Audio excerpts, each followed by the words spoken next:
Cyril Ramaphosa has just insulted the United States in the worst way imaginable by doing the one thing that would make clear that he has absolutely no respect for Washington, D.C., sending the worst possible negotiator in South African history to Washington, D.C.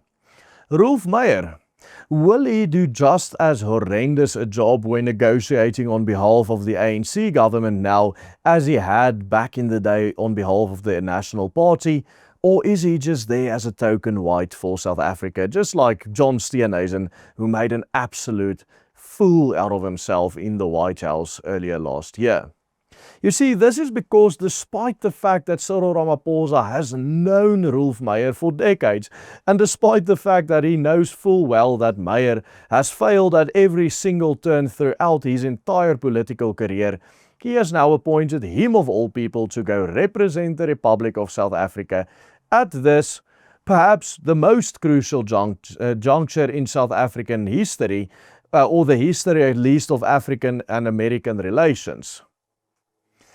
This week, the news broke that South African President Cyril Ramaphosa has appointed none other than Rolf Meyer as the new ambassador to Washington, D.C.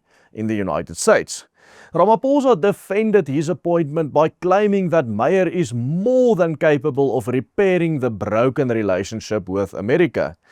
Ramaphosa maintained that Rolf Meyer has enough experience resolving conflicts in a variety of different contexts, and that he will be able to handle the complexity which currently characterizes the strained relation between South Africa and America. This appointment came as a surprise for a number of reasons, but perhaps most notably the fact that just last year he openly and publicly said that he considers himself too old to be appointed as US ambassador. I think your name was mentioned as a possible candidate for ambassador at some point to the US. Have you ever given it thought? Did the president approach you? Fortunately not. But the question, of course, didn't come up, and therefore I didn't have to respond. What I would have reacted is a different case. I don't think somebody of my age should take on that responsibility at this stage, quite frankly. Like Abraham Rousseau was just saying, it's something that demands every day very hard work in D.C. to get to the different think tanks, to get to the lobby groups, to work the corridors of power. Capitol Hill, State Department, etc., etc. And that demands, I think, youthful energy. But why would Cyril Ramaphosa appoint the first white man to serve as US ambassador in over 30 years today?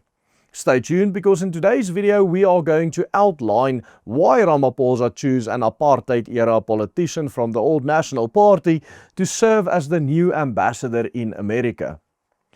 Petrus Rudolphus Meyer, or Rolf Meyer as he is often known, was born into an Eastern Cape farming family, spending much of his early childhood mostly on the farm before graduating high school in Vicksburg and enrolling to study at the University of the Free State. Here at this institution he graduated with BCom and LLB degrees in 1968 and 1971 respectively. After graduating, he worked as a lawyer first in Pretoria and later in Johannesburg, where he was first elected to Parliament for the Johannesburg West constituency. He quickly rose through the political ranks, and in 1986 he was appointed Deputy Minister in the cabinet of P.W. Botha. The cabinet of F.W. de Klerk, he was appointed as a full minister in 1991 when he was appointed as Minister of Defence. But he resigned a mere 9 months later because the leaders of the South African military at the time simply did not respect him, viewing him as too weak and too fragile for such a position. De Klerk then looked to appoint Meyer to a position more suitable to his particular capabilities, and consequently he succeeded Gerrit Viljoen as Minister of Constitutional Affairs and Communication. It was in this particular role that Meyer would become the National Party's chief negotiator with the ANC, whose chief negotiator at that time was none other than Cyril Ramaphosa. But as much as Donald Trump wiped the floor with Cyril Ramaphosa last year, just as much did Cyril Ramaphosa outclass Rolf Meyer back in the day, ensuring that the ANC eventually gained full political control and that the National Party's constituency, and for that matter the Afrikaner people as a whole, who despite holding all the political power at the time, were left with absolutely nothing and no power in the post-94 dispensation. But yet, Meyer kept on trying. When Nelson Mandela was elected as the first black president in South Africa in 1994, he also appointed Meyer as the new Minister of Constitutional Development and Provincial Affairs, where Meyer once again worked closely with Cyril Ramaphosa, who then served as the chairman of the Constitutional Assembly. And sadly, as so often had been the case in his political career, Meyer again failed in his attempt to serve out a full term, resigning early in 1996 to be demoted to Secretary General of the National Party. Yet, even here he failed to impress, and within a year, F.W. de Klerk, who at the time was still leader of the National Party, fired him from this position and, as consolidation, gave him a job on a task team charged with conceptualizing the party's political future. And, believe it or not, within 3 months of Meyer joining this task team, it was disbanded, leaving Meyer both humiliated and without any political home. A few months later, he, along with the former leader of the Transkei, Bantu Holomisa, founded a new political party that still exists today, the United Democratic Movement, or UDM. The party never amounted to anything, but Meyer managed to get elected again to Parliament following the general elections of 1999.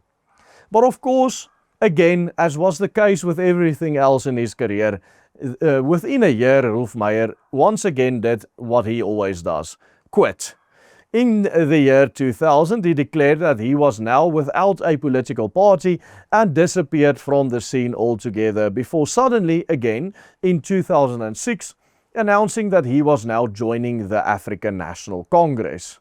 Remarkably, Meyer has managed to retain his party membership for 2 full decades now and has now been rewarded with a most unlikely prestigious appointment, the ambassador to Washington, D.C.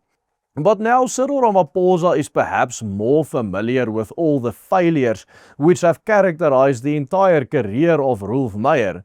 He knows that Meyer is a terrible negotiator. It's not easy to have a debate with them. Oh, really? And it might be better for people not like me to have that debate and have that discussion. Ramaphosa knows this because when they were sitting on opposite ends of the table during the transition negotiations, Meyer caved in on every single issue for the National Party and simply gave the ANC everything that they wanted, without any fight.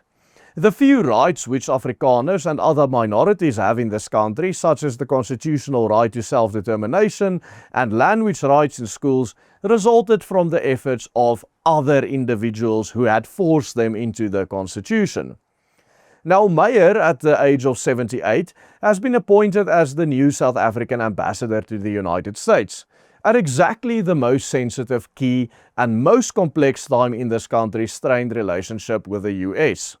And, in all honesty, it's hard to imagine that Ramaphosa, who knows about all of Meyer's failures and is familiar with all of his many weaknesses really, truly believes that Meyer will succeed at this post.